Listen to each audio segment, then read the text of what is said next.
See, my father was a taxi guy, right? He liked to jump in a taxi, have that one-on-one connection with the taxi driver, right? You know, really connect. Sam, man. Yeah, man.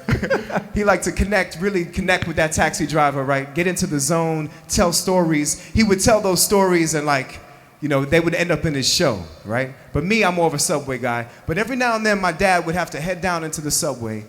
And the subway can be a little bit of an alienating space, right? You can get on that subway and not one person is looking at each other. Everyone's looking down. In fact, everyone is doing everything that they can not to look at each other. People looking at iPhones, Androids, paranoid, iPads, newspapers. And it's like, this kind of used to piss my dad off a little bit because he likes to connect with people. And he'd be on there, why is no one looking at? And he said, you know what? I think I realize why no one's looking at each other. They got these beats playing in their head. And I'm not talking about headphones. I'm not talking about music. They have this other beat. And this beat is like, shit, I'm late. I don't have rent this month. My boss just cursed me out yesterday. I don't have any savings right now. My kid's got to go to college and it's $40,000 a year. I mean, this is what's going on in people's head on the subway. And he's looking at everyone. He's like, no one's looking at each other because they got these beats and these beats are just looping over and over again. They're just like, shit, what? Jesus, oi, shit, what?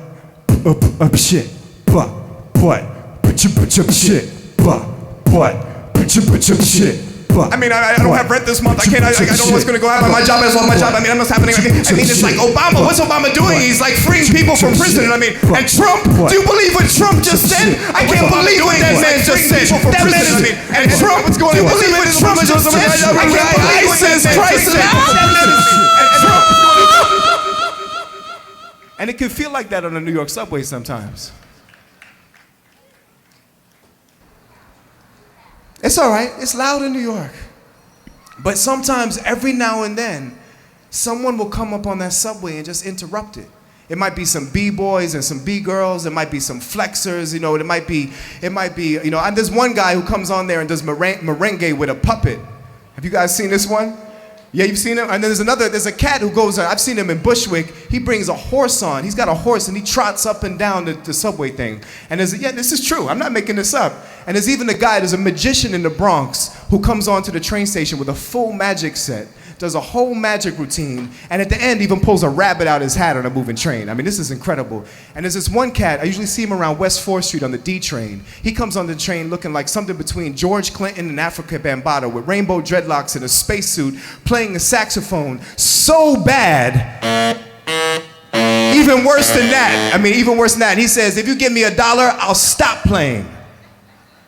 I mean, this is New York City, you know what I mean? You can see anything on the train, and that's what I love about the city, you know what I mean? And some of these celebrities are trying to get on the train, and they can't make it happen. But one time my dad gets on the train, and there's these Mexican cats, and they come on, and they got guitars, they got accordions, they got Maverick jeans, they got cowboy hats. I mean, they're looking slick, you know what I mean? And they're playing some beautiful melodies, you know what I'm saying? They're in the groove, you know what I mean? And my dad's digging these cats. He's saying, thank you, man. You've interrupted, because I've been hearing all the beats. I'm wondering where the melody is. And so he's enjoying it, but he's looking around.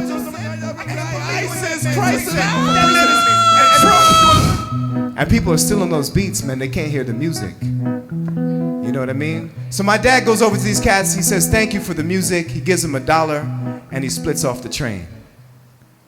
Now, a couple days later, he goes into the local bodega, buys some batteries. He gets $17 in change, heads back down to the subway, right? He gets on the train. He says, you know what? I think I'm going to do something a little different today. And he walks onto the train and he says, my name is Steve Ben Israel. I'm an artist who lives here in New York City. And I've got $17 I'd like to give away today. And all of a sudden, people start looking up because someone's giving out money on the train.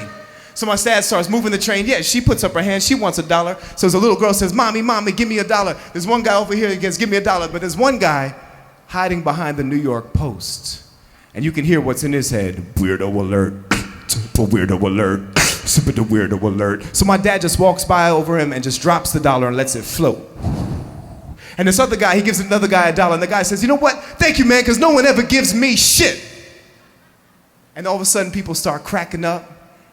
And my dad looks at everyone on the train and says, you know what? Thank you guys. You've been great. Now remember, the next time you see a homeless person or an artist Give them a quarter, and you'll be 75 cents ahead. And my pop splits. Beep.